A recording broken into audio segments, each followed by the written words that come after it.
Hola a todos. A ver, la pensión garantizada universal, o como la conocemos habitualmente, la PGU, de verdad que ha puesto de cabeza el debate sobre las jubilaciones en Chile. Para entender el impacto real de este cambio, hoy vamos a desglosar exactamente cómo funciona esta ley en la práctica. Pero no nos quedaremos solo en la mecánica legal, también vamos a explorar unas críticas económicas bastante severas que ha despertado todo esto, basándonos estrictamente en la ley y en un análisis minarquista muy interesante que tenemos como fuente. Así que, arranquemos.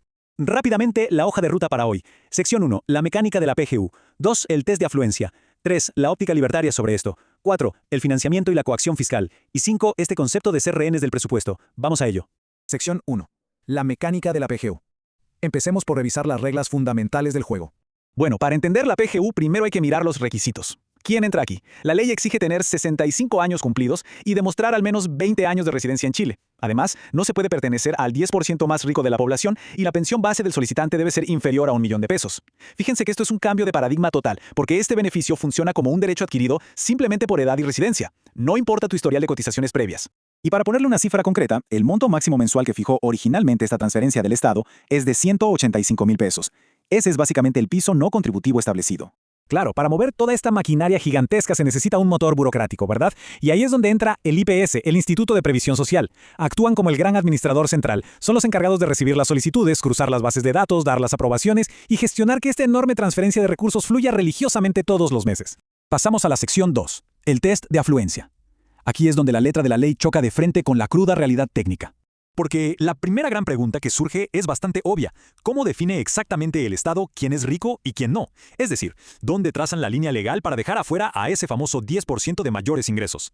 Prepárense porque la respuesta es el instrumento de focalización, y es prácticamente un laberinto matemático. El Estado no hace una simple revisión de sueldo y ya está. Usan esta fórmula algorítmica inmensa, toman los ingresos laborales, le suman las rentas de capital y luego dividen todo eso por un índice de necesidades que ajustan por factores de dependencia y economía de escala. Es el típico cálculo que honestamente parece requerir un doctorado en burocracia para lograr descifrarlo a simple vista. Pero bueno, al final del día, después de procesar toda esa superfórmula, la máquina arroja un número definitivo. El decreto pone el punto de corte exactamente en 3.648 puntos. Si alguien supera esa cifra exacta, queda automáticamente fuera del sistema por ser considerado parte del decil más afluente. Bien, llegamos a la sección 3, la perspectiva libertaria. Es momento de cambiar de lente y analizar cómo el espectro político minarquista interpreta todo este andamiaje estatal. Acá vemos un choque de filosofías enorme. Por un lado tenemos el sistema de capitalización individual, donde esencialmente cada persona es dueña de su propio ahorro, y por el otro la PGU. Según el análisis libertario de nuestra fuente, la PGU no es un seguro en lo absoluto. La ven simplemente como un mecanismo de pura redistribución de riqueza, manejado por la discreción del Estado y por esos algoritmos matemáticos que acabamos de ver. Y ojo a la crítica que le hacen al test de afluencia porque es fulminante. El documento lo llama, y cito textualmente, una discriminación arbitraria que castiga el éxito y la acumulación de capital. El argumento central de ellos es que al usar el aparato del Estado para excluir a los que más tienen, se está penalizando directamente el esfuerzo de quienes lograron invertir y armar su propio patrimonio.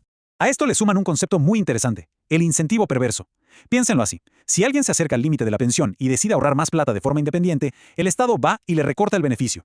En la visión de estos analistas, esto termina funcionando como un impuesto encubierto al esfuerzo. Sostienen que castiga activamente el ahorro y destruye la responsabilidad financiera personal. Vamos a la sección 4, financiamiento y coacción fiscal. Llegamos a lo que nuestras fuentes definen como el corazón del problema. Porque, a diferencia de las cuentas individuales, la PGU no tiene un fondo de reserva lleno de inversiones que la respalde. Depende al 100% de la billetera pública. ¿Y de dónde salen esos recursos? Pues de las rentas generales, que no es otra cosa que los impuestos a la actividad productiva. De la eliminación de exenciones tributarias, que los minarquistas ven directamente como alzas de impuestos disfrazadas, y de inyecciones de emergencia del Tesoro Público. Y la postura de nuestra fuente sobre este modelo de financiamiento no deja lugar a dudas. Afirman de forma categórica: cada peso de la PGU es un peso quitado a un emprendedor o trabajador mediante coacción. Es una síntesis brutal de la visión libertaria sobre este tema. Sostener este programa, según ellos, equivale a una expropiación fiscal sistemática. Y llegamos a la sección 5, rehenes del presupuesto. ¿Cuáles son las consecuencias en el mundo real de este modelo de financiamiento?